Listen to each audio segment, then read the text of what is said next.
like a trivial issue at the time, but I had struggled so much with this, and it actually pertained to bullying, and like just kind of like that mean girl behavior. And this was on, this was when I was 33, 34 years old. So now, going all the way back to being 17, I'm like, oh my God, this is still going on, not with the same people, but this still does go on in society as we get older. I would like to think that people are more mature and change, and some people do, but not everybody does.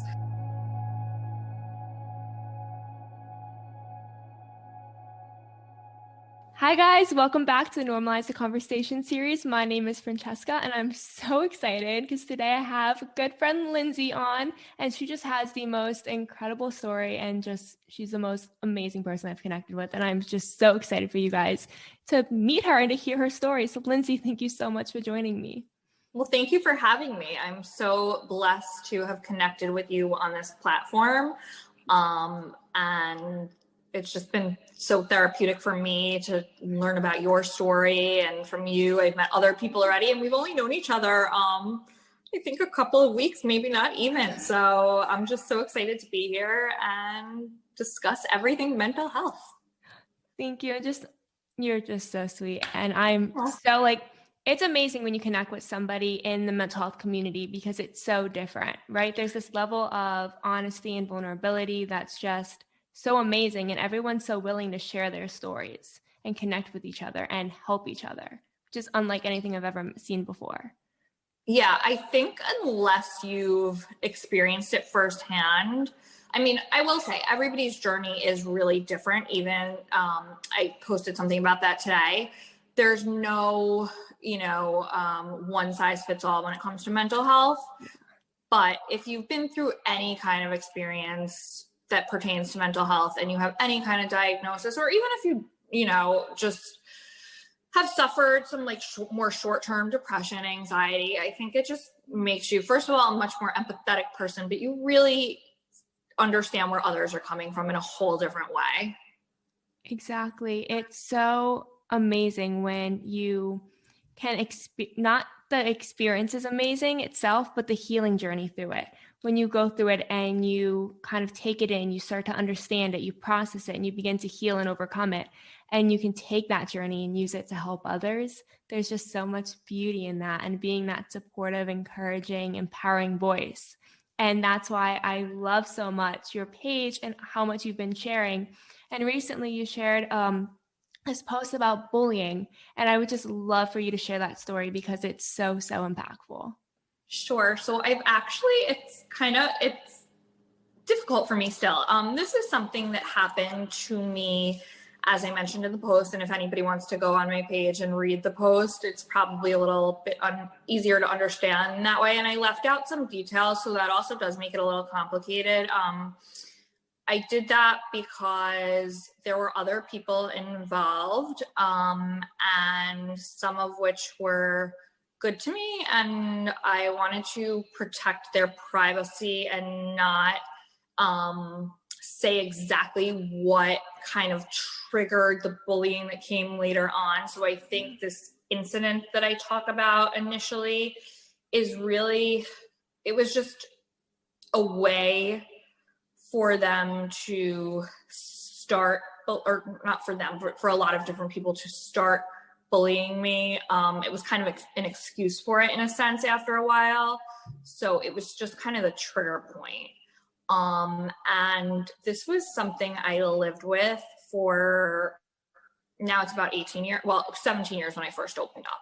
And I first opened up to a very trusted friend. And then once it wasn't so bad talking to her about it, I decided it was finally time to open up about it in therapy. And I remember saying to my therapist, I was like, I'd been in therapy already for about 2 years and pretty intensively. I currently go to therapy twice a week. I started once a week. During the height of the pandemic, I was in teletherapy 3 times a week. So I pretty much have spoken about every part of me. And this was just something that was kind of eating me up. But again, I didn't really want to talk about it. And I said to the therapist one day, I'm like, listen, do I have to tell you everything? And she was like, no, you don't, only, maybe themes that seem to come up. And what sent me in there in hindsight seemed like a trivial issue at the time, but I had struggled so much with this. And it actually pertained to bullying, and like just kind of like that mean girl behavior. And this was on, this was when I was 33, 34 years old. So now, going all the way back to being 17, I'm like, oh my God, this is still going on, not with the same people, but this still does go on in society as we get older. I would like to think that people are more mature and change, and some people do, but not everybody does. So I noticed, oh my God, this is a re-emerging theme. It's kind of what sent me into therapy now, which is kind of ironic. So I was like, I need to talk about this. And I was finally ready. And so, yeah, it started over an incident. Again, I'm not going to get into the incident, and I do open up to some people about that. And it's something that everybody in my community kind of knew about, or so I thought. It seemed like that. And I grew up in a very small town, and there were a lot of very small towns surrounding that town. And it actually seemed like everybody in those towns knew about it too. And it was just crazy to me how something wasn't insignificant at all, but something got so blown out of hand. And the bullying that stemmed from it went on for years. I went back to school after this incident. I don't know how I did it. If that had happened today, I don't know if I would be as resilient, which is kind of crazy to think about.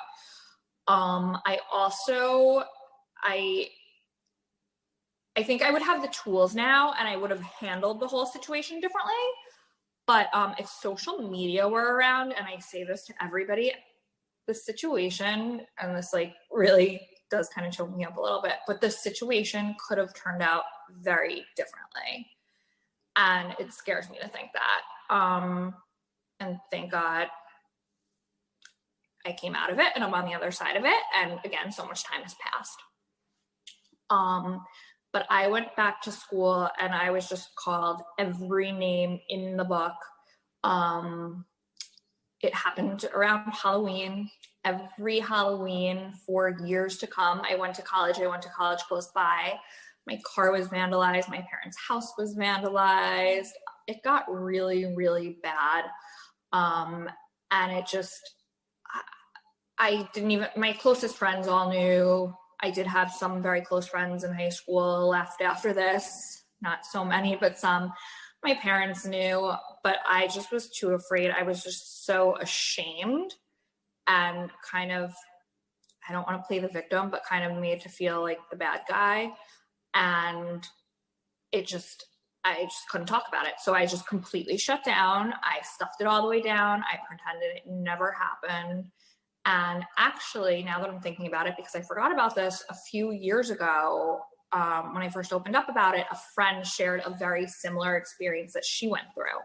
Oh, wow. And it was because of that I then shared this with somebody else. I kind of vaguely told her, but I didn't get into details. And then I, again, went to therapy, began to process it, and didn't realize how much of a trauma it had been.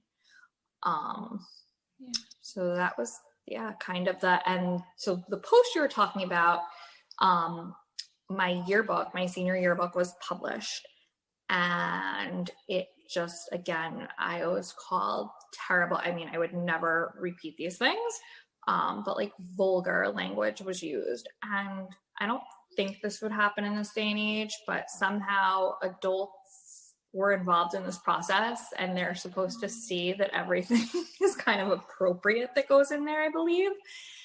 And that obviously wasn't the case. And somehow it slipped through the cracks. And I didn't know until after I had gotten it. I had a gut feeling that there was going to be stuff in there. I didn't know it was going to be this bad. So the post you see is during therapy. I kind of wanted to take the power back. And my therapist and I had decided together that I would rip up all those pages in her office.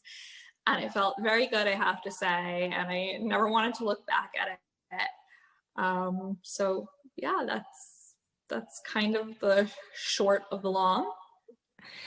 First, I want to say wow, thank you so much for opening up and sharing that, because there are so many instances where a situation happens and it gets thrown out of proportion, and bullying and anger and judgment and just pure meanness happens. And a lot of kids' lives are lost because they don't know how to cope. They don't have the tools, the resources available. They feel alone and like no one else has ever gone through this. And will they be okay? Who can they look up to see has gone through this? So by you opening up and sharing that can honestly save so many lives, because for the first time, people can look and say, wow, someone else has gone through this and they came out the other side so much stronger. And now they're sharing their story and helping others. So that's just, I absolutely love that. It's such an inspiration. And second, I would love to talk about how you ripped that up in therapy, because that's such an amazing way to release it, to take all that built up anger and pain from that trauma and just rip it up and say, you're literally tearing it up and saying, you're gone now. This is done. This is over. I'm free from this. How did that feel? That must have been so freeing and powerful. At the beginning, for some reason, it was actually really hard for me. And I said to her, I'm like, can you literally rip up the first page? Because what if I want this one day for something? Not that, what am I going to do with it? But I was like, maybe I will need to look back. And she was like, why would you want to? And it just, I don't know. So it was really hard. And once I got going, I just wanted to rip up more and more and more of it. I mean, there were only certain pages that referred to myself in there. But it was just the most freeing feeling. I remember leaving there and getting in touch with her when I went home. I was like, wow, this literally changed my life. And I think I even did it.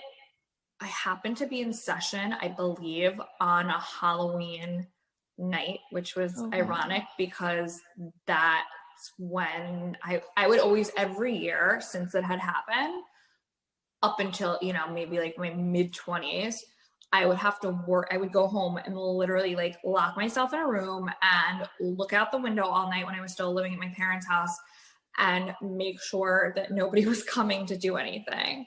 Wow. And it was so hard. So it kind of like came full circle, the whole thing. And it was just the best feeling. And now I look back at that picture that I posted and I'm just so proud that I was able to do it and proud that I was able to share my story. And I know if I had shared it a lot sooner, I would not have walked around with such a weight on my shoulders. And this, I had other mental health issues. It wasn't just this that it stemmed from, but I think a lot of how I dealt with people and my relationships with people and trust issues did really come from that. And it's something I just wanted to touch on also before. And I feel like I'm doing way too much of the talking, and I'm sorry. Good. I love listening to you talk. But I think I mentioned this. I just did like a little Instagram story the other day, and I was thinking about it. And I, in college, volunteered with a group that helped high school students with anti-bullying. And these high school students had formed their own little organization. And I had never explained to anyone that I had suffered any type of bullying. I really connected very closely with these people because I could empathize so deeply with them and knew exactly what they were going through. But I think I had, at that point in my life, I kind of come so far. I had accomplished a lot in school, and I wanted to pretend it never happened. And I've kind of lately, I've been like ashamed of that because maybe I could have helped them back then. And I wish I could have opened up to my superior who was overseeing this and told her about it, but I just could not. And it's just funny how things turn out because, now all I want to do is talk about it. All I want to do is get my story out there. And I think I kind of, I wanted to take back the power in the situation. I always said I started this platform on Instagram as a fashion lifestyle blog, and now I've pivoted a bit to talk more about mental health because that seems to be what people want. And when I first started with it, I was really actually very nervous. I was like, what if one day, let's just say, and it's not going to happen, but let's say, I kind of had a following and had people that respected me, and somebody else kind of put this out there. I was really afraid that it was just going to damage me so badly and make me not want to pursue any of this. So I kind of wanted it to come from me. And again, that was really empowering as well. I love that. And I really want to touch on that fear of opening up and sharing your story, because so many people go through that. And I'm a firm believer that when the time is right, we will have that strength, because we all have the strength within us to overcome what we've gone through and to open up and make our voices heard. But I think it takes a while for us to find that strength. And I think we find it at the right time. And I feel like you found it at the right time, because when you were ready to open up and to share, you connected with the high school students who were doing that amazing organization or platform to stop bullying. And I think that's just so important. And God or the universe or whatever you believe in connects us at the right time to the right people that help us, or help us find ourselves. And then we have that voice, and suddenly we're able to share our voice. And I think it's just so amazing when we do share a voice and we take that power back. I remember when I first started opening up about my mental health, I was getting in so much trouble. I had family members, friends, everyone like, do not talk about it. You're never going to get into another college program. No one's ever going to want to marry you. Like, your life is going to be over. No one's going to hire you. That's it. And I was like, if someone doesn't want to hire me or marry me or let me into their school because I'm honest about who I am and I want to help people from my struggle, then I don't want to be near them. Like, they don't deserve me. It's not that I don't deserve them or I'm not good enough. It's that they're not good enough to be able to open their hearts. And I think there's just so much power in that when you realize that and you just take your power back, you take your story back, and your story is no longer this overwhelming feeling that's controlling your life. It's now part of who you are, part of your past, and the motivation behind who you are going to be in the future and how many lives you're going to impact. And I just absolutely love that. And I love connecting with people who are the same way. I couldn't agree more. And yeah, we're often so critical of ourselves. And that's something I struggle with immensely. But having that sense of power and control in a good way, obviously, is just so fulfilling and gratifying. And then again, like connecting with you through that, I honestly was going to take down so I posted it on Instagram, and I also posted it, which is my more public, obviously, platform. And then I posted it on Facebook, where I have more of my friends and family. And when I posted it on Facebook, I wasn't initially necessarily going to post it on Instagram either, but I had been in touch just randomly. Somebody from Good Housekeeping had gotten in touch with me. And the story was about isolation during the pandemic. And I had mentioned that, and I somehow just very briefly mentioned that I had gotten back in touch with people from school. And I guess that led me into a little bit of how I was bullied by some people back in school. And like now some of these people I'm somewhat friendly with, not all of them. There are some that I will just never speak to again, because again, like I said before, I think people change. I want to believe people change. Or maybe I said that before we even started filming, I'm not sure. But I don't think that's always the case. So they pulled this little snippet of what I had said, and it was actually in the January-February issue of Good Housekeeping this year. Oh, wow. And it talked about bullying. And when that was publicized and I posted about that, I was like, okay, I need to go further with this. I need to explain a little bit more where I'm coming from, because like some of those who knew me in my later life didn't know about any of this, obviously, because I kept it hidden. So that kind of made me want to do it. And then I got so much amazing feedback from posting it on Instagram. But when I posted it on Facebook, for those who knew me back then, I kind of almost had a harder time with that, because, some people were like, why didn't you share this with me then? And we didn't know, or we did know, but we didn't know how to address it. And I said I was going to take it down. And one of my friends was like, do not take this down. If anything, move forward with it, get it out there more. And I'm so glad that I did, because it just kind of, validated who I am as a person and the good that I want to do. And like I said, I'm so critical of myself. So it just was very rewarding, but hard too. I mean, every time I have a conversation about it with somebody, like, I think I'm still processing it. A year seems kind of like a long time, but I kept it in for 17 years. So the year has not been that long. So, I've gotten a few texts in the last few days from people, and every time it's just like, cue the waterworks again. And not in a bad way always. Sometimes they're kind of almost like tears of joy. It's like a release. But yeah. That's just absolutely amazing. And again, to take something that was really weighing you down for so long, that was kind of locking you down into this box of who you didn't want to be and who you didn't want anyone to know you were.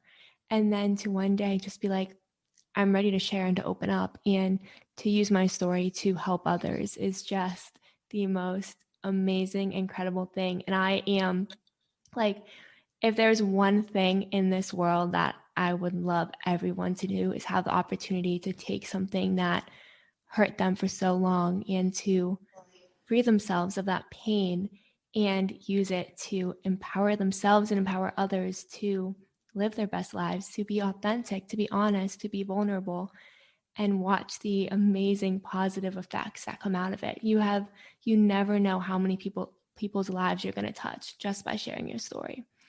And there's always one story I love to share, because a lot of people don't realize sometimes when we do something nice how far kindness goes. So I volunteer with the crisis text line. I don't do it as much as I did in the beginning of the pandemic. Amazing. Thank you. But what I love and so you're much, amazing. And I want everybody to know at some point you're going to have to come back on my page and tell your story too, because wow. I would love that. Yeah. I would love that. Thank you. But during this time, I was just sitting on the platform and messaging back with people who were in crisis, who were looking for resources, who were looking for support or ways to support a loved one who was struggling. And there was this one conversation that I got that I probably didn't think too much of it at the time. But then a few weeks later, I was at the store, I think it was at the local grocery market, going to get food, and someone stopped me because they saw my semicolon tattoo. And they were like, is that for suicide prevention? And I was like, yeah, it is. And they were like, wow, I just reached out to the crisis text line like about a week ago, and the person on there like saved my life. And they were telling me about their story, and they asked my name, and I said it was Francesca, and they're like, do you ever go by Fran? And I was like, yeah, I do. I was like, on the platform, I always use Fran because you're only allowed so many characters. Turns out I was the person who helped him. So I literally I have chills. Although it was like something small I did for 2 to 3 hours a night, and I was taking multiple conversations at a time, and although I felt everyone's heart with every conversation, it's different when you can't see the person, you don't know their name, you have no connection to them. It's not that same deep feeling. And I think that's what I loved about it, was versus having the phone and the National Suicide Prevention Line, hearing someone's voice, I didn't know if I was ready to hold that much space. So this was something small that I could do to help others. And I didn't realize how many lives I could impact. And you say small, it's not so small because it's pretty incredible. Thank you. But it's one of my favorite things to do, and I wish I had more time to do it, because just being kind to somebody, listening to them, validating them, offering them support, asking them what makes them feel strong. What's something that you can do that makes you feel strong? When do you feel your best? When's the last time you did that? And just remind them that there are things that make them feel good, and they can do that instead of going to hurt themselves. And then they do. And then you may never meet them. You probably won't meet them. I mean, the crisis text line is international. What are the chances in the small town that I'm living in my college town, that I'm going to run into the person I helped? But it was I just can't believe it. The world works in such mysterious ways. The universe wanted me to know that all that work I was putting in every time I was sharing my story and going out there and doing something, that you are impacting lives. And I think it was a time I really needed to know that what I was doing was not just me kind of forcing the world to hold space for me every time I shared my story, but I was holding space for other people and able to save lives. And I think that's what we don't realize is our actions and our words can damage or save someone's life. And we have to be careful and be accountable for that. And also know that when we take something bad that happens to us, and we have two options, I always say, we can live with it and let it affect our heart, make our heart dark, make us cold because we don't want to feel that way. And we unfortunately project it onto other people. Or we can hold it in our heart and learn from it, process it, grow from it, and use that to help others.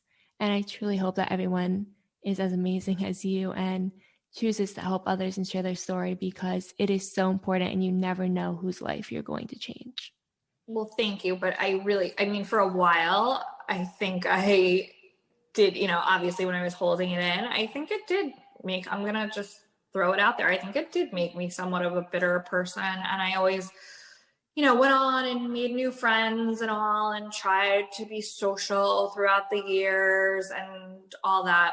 But I was angry, and that's changed, and I've been able to let that go. So, and there's so much power that's a good feeling, like you said. There's so much power in saying that and admitting that, because our trauma and things that hurt us, they hurt us and they make us feel sad. They make us feel angry. They make us feel all of these emotions that we don't know how to process and we don't know how to control, and it's overwhelming. And we do tend to sometimes get bitter or angry or upset, and we project it out into the world. And the moment we decide we're going to reclaim our power, we are going to process it, we're going to heal from it, and we're going to use it to help others, is that moment where everything changes and suddenly there's this light inside of you, and where it kind of felt like darkness for so long. And then you can see that light, and I can see that light shining through you, and it just radiates to everyone around you, even through the screen. And that's what's so amazing. Well, thank you.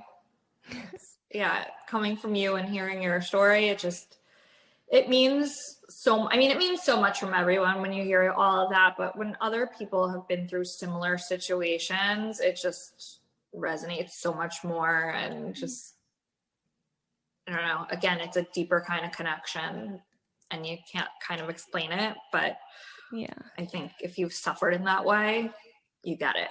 Yeah, it's like your souls are connected. So back to the whole experience with bullying, how did that affect your mental health? That had to be really difficult when you're holding it all in.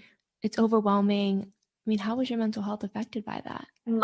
So I suffered from anxiety since I was a young child. I had bounced around occasionally from therapist to therapist when my parents would put me in therapy. I never stuck with it. So I think it's, again, and there's so much controversy on where it stems from, but I think in my case, it's partly genetic.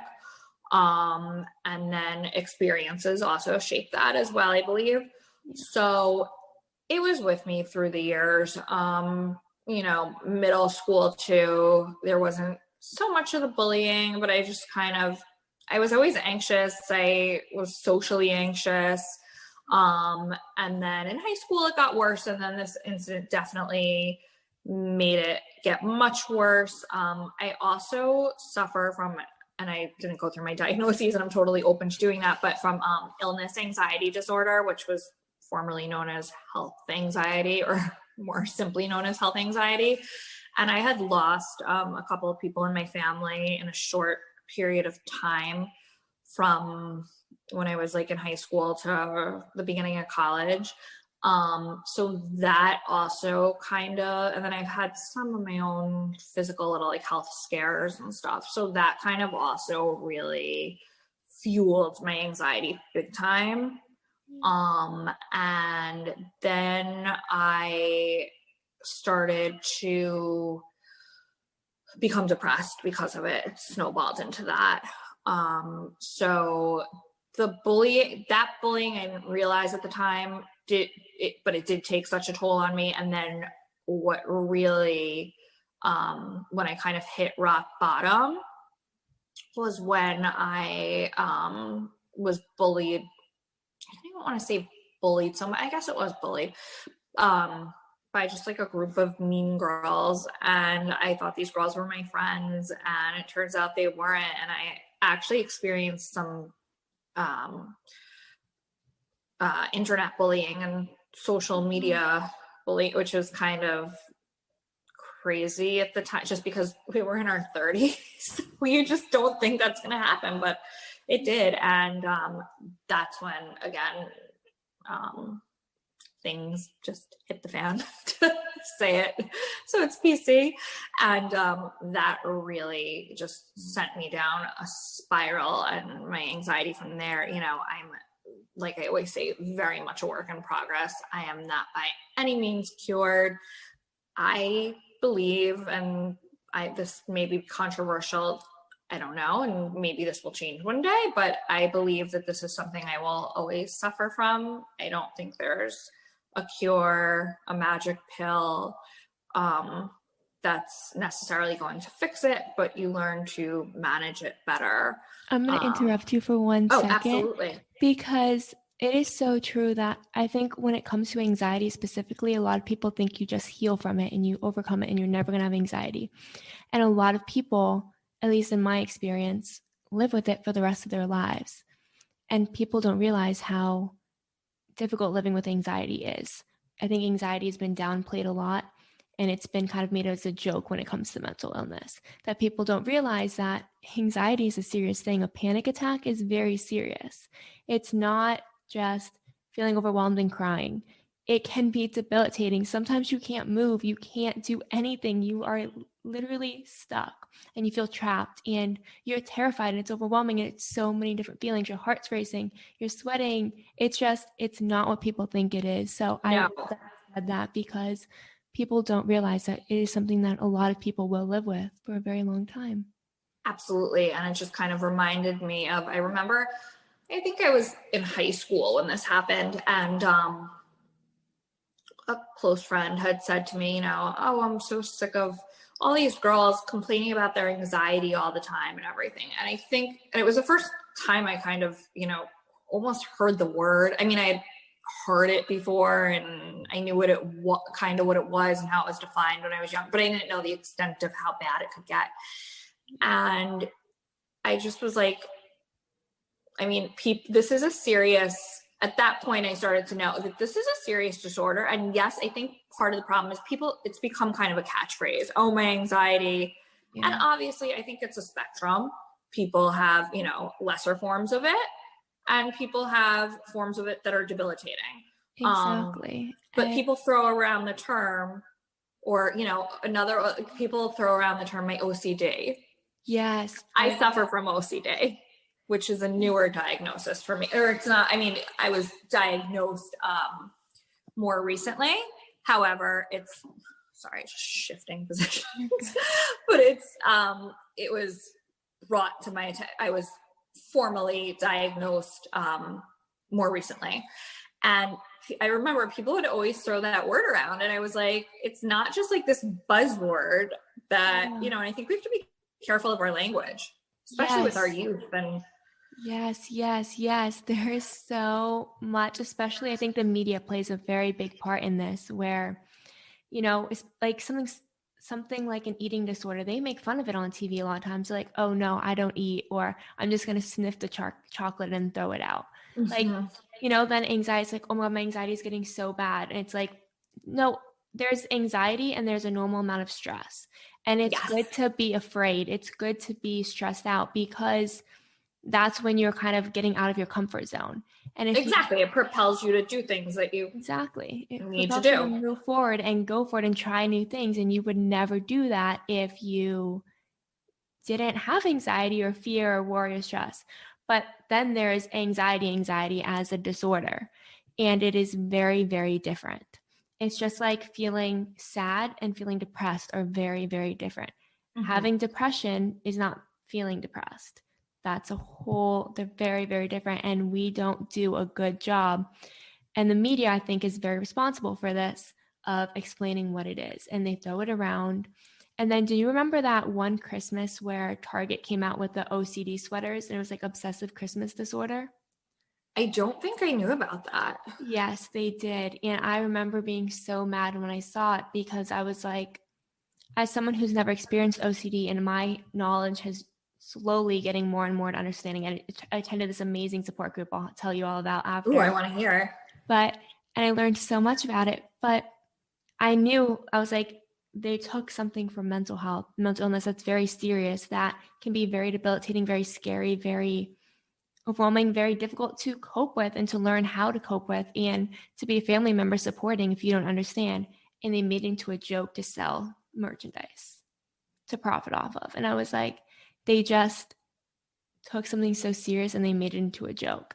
And the media and retail, they do that a lot with mental health, because they think that it's funny, and joking about mental health is not funny, because it is very, very difficult to understand when you're first going through it too, right? When you're starting to realize, oh, maybe I have anxiety, maybe I have depression, maybe I have bipolar disorder, maybe I have OCD, ADHD, whatever it is.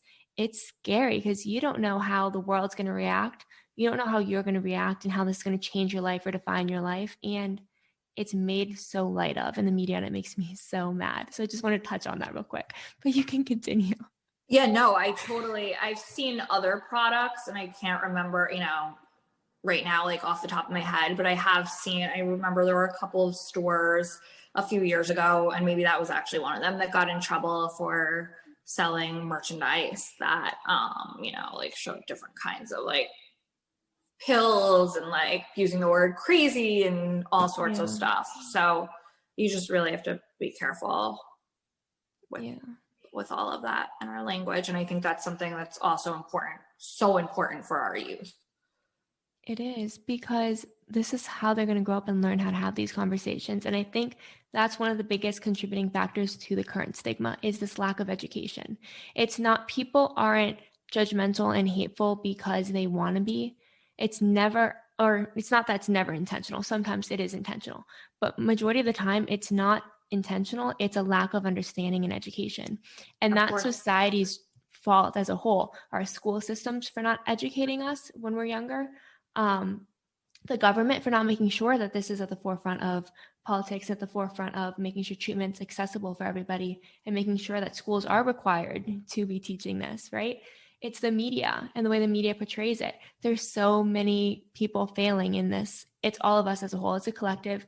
I think we've all failed to make mental health a very important conversation where we're educating people instead of putting them into a box because we don't understand them, and putting them into this box that we can understand by just saying crazy and manic and lunatic.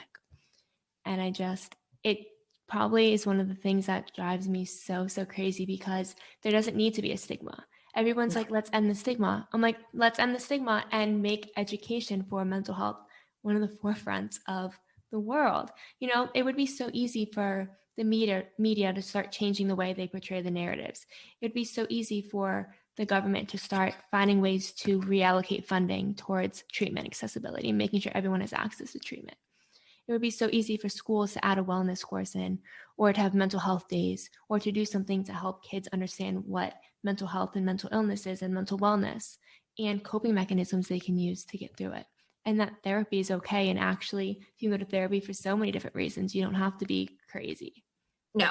And I think, that's what, it's everybody. And I was just having this conversation with somebody last night.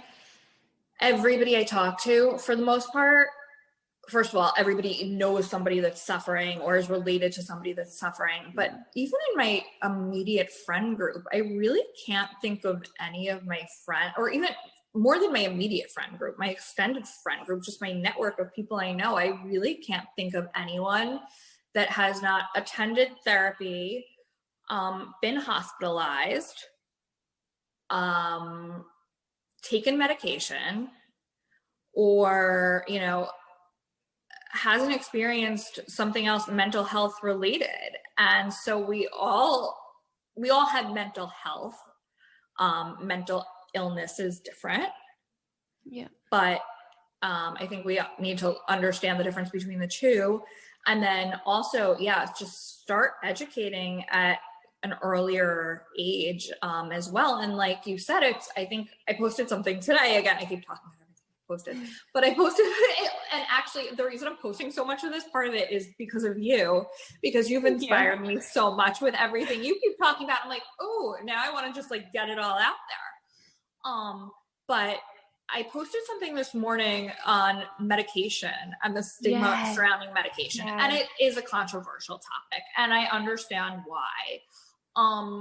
I was speaking with somebody recently, and, you know, I talked about medication has been very difficult for me. And obviously this is going to air at a later date, so I keep saying, oh, if you check my post from today, but it won't be there from today. But real quick, before you continue, can you just say your handle so that anyone who's listening knows where to go?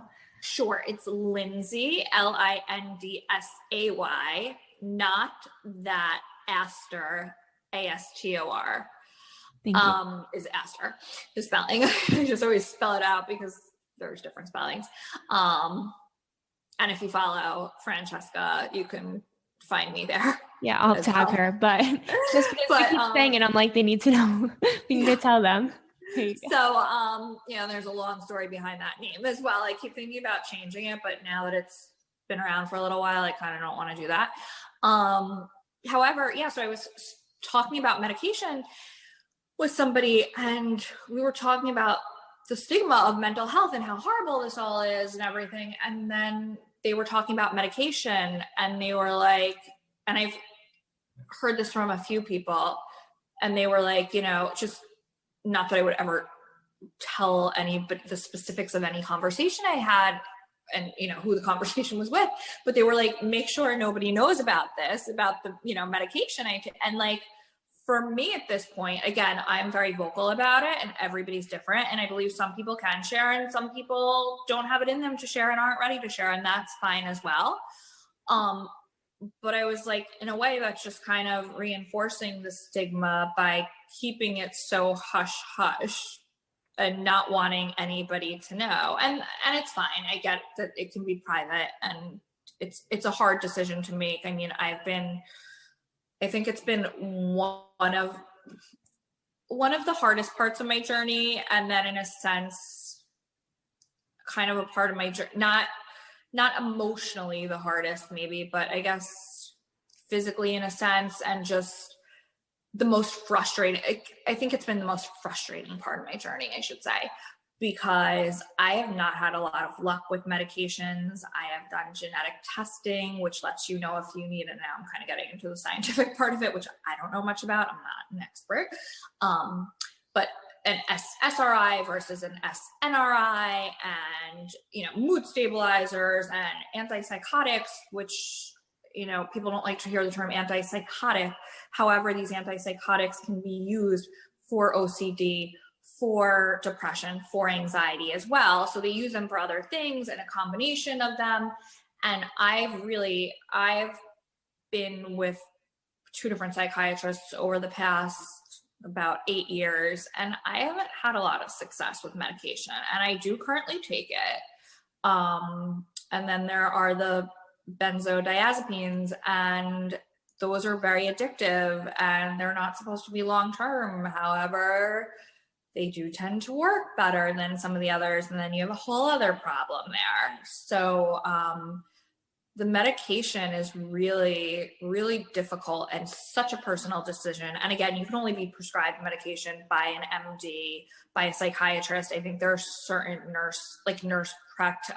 psychiatric nurses that can also sometimes prescribe it. I think that's a little more rare, but a therapist can't prescribe medication. Sometimes people get confused between a psychologist and a psychiatrist. But that's been really, really tricky. So I know, and I talk to a lot of people that seem to have side effects with that, and I could go on forever. I just loved that post so much, because I would love to live in a world where going up to someone saying, yeah, I'm on amoxicillin, I have a cold, is the same as saying, I'm on Xanax, I have anxiety. Yeah. Like, that would be amazing if it was that normal, and there wasn't all that judgment and stigma associated with it. And we are running close on time, but you are good. But I also wanted to talk about quickly how medication is so difficult to figure out which one's going to work for you. And I know for me personally, I'm not currently on medication. I tried medication, and the one I tried was Lexapro, and I reacted so bad to it, I was turned off from medicine. And It's I funny recently you say it because I don't usually divulge one of, but that's currently what I'm on. I've been on everything. So how do you feel on it? For me, I felt very over tense, over panicky. I was shaking. I was screaming constantly. Like I got angry, got just overwhelmed. I couldn't get out of my head.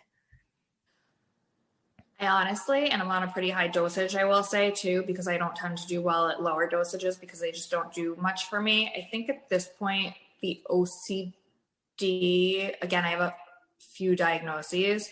The OCD is such a problem for me, and it's not so much the repetitive behavior, like physical patterns and physical manifestations of it.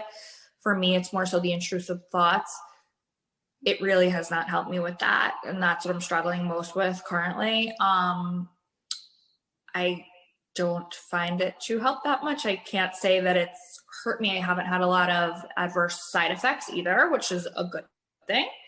But again, I just haven't found it helpful. And for the most part, most of the medications I've been on, I haven't found them helpful. I was on one or two that I felt like you were saying, very panicky, very racy, shaky, just random side effects. But I have to say, this just doesn't seem, and I'm staying the course with it now, because also we are going through a pandemic and I could be doing better. I have my good for me, my baseline days, and I have my, my bad days and my very bad days, but I'm somewhat stable. And since we are in such a state of unknown right now, my doctors and myself have decided it's better to be on something, because I don't know how I would react being on nothing. So it doesn't feel great. But again, we're in, a very difficult situation that we've never been in, unprecedented times. So exactly, who knows? It could have been different if it was my normal day to day. Thank you so much for sharing that, because I want people listening to realize that just because a medicine didn't work for me doesn't mean it doesn't work for somebody else. So when somebody tells you, oh, I don't like that medication, it didn't work for me, it doesn't mean it won't work for you. Meet with your doctor, find out if it has the opportunity to help you. And if the doctor thinks it might, give it a try and see. You can't judge it based on somebody else, because all of our bodies are differently and we all react differently. And I think that was just the perfect example of it. For me, I couldn't sleep, I couldn't eat, I was a mess. And for you, it's kind of helping. And it's not helping completely in everything. And that's also important to note, that sometimes it's really difficult to find a medication that's going to help everything. And I don't know if it's possible to find one medication that helps everything, if there's a combination, if there's some things that medication can't help. But that's something you can reach out to a doctor and ask, because you don't know unless you try. Yes, I can't emphasize this enough. First of all, you can't get prescribed medication without an internist, preferably, I think, a psychiatrist who specializes in that field. But it's also, finding a psychiatrist is not easy by any means, especially one that takes your insurance, which is a huge problem we've talked about. Financially, mental health is just so hard. I'm going to interrupt you real quick. We have the T3 mental health grant, which provides financial assistance and promotes living with mental illness who need treatment. So if you are someone who needs treatment but can't afford it, please apply on our website. Oh, that's amazing. Thank you for sharing that. Yeah, absolutely. It's just, and medications are expensive and all of that. So, but that's why I tend to sometimes not even, and I didn't mind sharing it here at all, because it came up, and I like every conversation to also be a little bit different. So again, it's nice to share something that I haven't shared, but I sometimes don't share purposely with others what I'm taking, just because, again, I think that so much of the time what works for me isn't going to work for you, or vice versa. So you can't, again, everybody's so different. Everybody's body chemistry reacts so differently. There is genetic testing. That didn't help me so much either, but it is something to maybe talk about with a doctor, and most psychiatrists know more about that So thanks to modern medicine, we do have some better tools to help figure out, you know, what might be more successful for each person. Exactly. And just because medication isn't something that you're interested in, it doesn't mean that there's nothing out there to help you. Mm-hmm. I personally did neurofeedback therapy, and that really helped me. That was just How is another that? example. It's I don't know much about it. So I have my old scans that I will show you, and I can show you how it works. It's so cool. I was thinking of doing a post about it. I'm going to get my brain remapped. So it'll be 2 years since I did it, I think in April. So I'm going to have my brain remapped so I can show the progress. But you can see where in your brain the anxiety or the depression or the OCD or the ADHD, where it lies and where it's at and what levels you're at. And you do a self-survey and you answer questions, and then it maps your brain and it checks to see how you answered versus how your brain chemicals are working or the wavelengths and the frequency, and sees it gives you a proper diagnosis based on that. Because we found out it seemed like I had really, really severe depression, which I do have major depressive disorder, and my anxiety seemed a little less. Turned out in my brain, most of it was anxiety. Interesting. You know that, so it's treating it a little differently. And then you have the EEG like wires on your head. Yeah. And we're watching this movie and you have a breathing belt on and a heart monitor on. And every time your heart starts to race, every time you're breathing more than 6 breaths a minute, every time you have intrusive thoughts going off and your brain's changing, the movie will either pause or it'll like go in and out. At least this was the example I did. So then you had to pay attention to it and try to bring yourself back and learn how to calm your heart rate, learn how to calm your breath, learn how to control your thoughts. And it changed my life. It was amazing. But like, so that was something that worked for me, but that doesn't work for everybody. And that's what's so amazing about science and modern medicine and Western Eastern medicine. There's holistic things that will work. There's medication type things that'll work, but everything is different for everyone. And sometimes it's that perfect mix. And I think it's so important to recognize that. I'm just curious, did you go to a neurologist for that, or a psychiatrist, or somebody who specializes in? I went to this place called NeuroCore, and it was, there's a couple, I think, locations around. Okay, I have to look that up.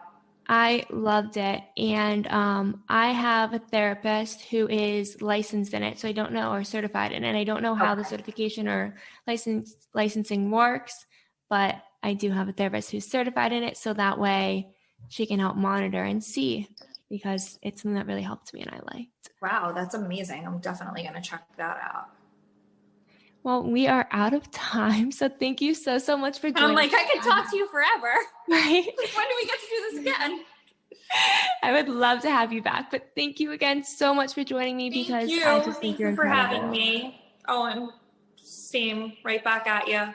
Likewise, you've actually, I had a kind of rough week. I know we're done with time, but I just quickly have to mention, I did some work for a organization. It's called the Youth Mental Health Project, and I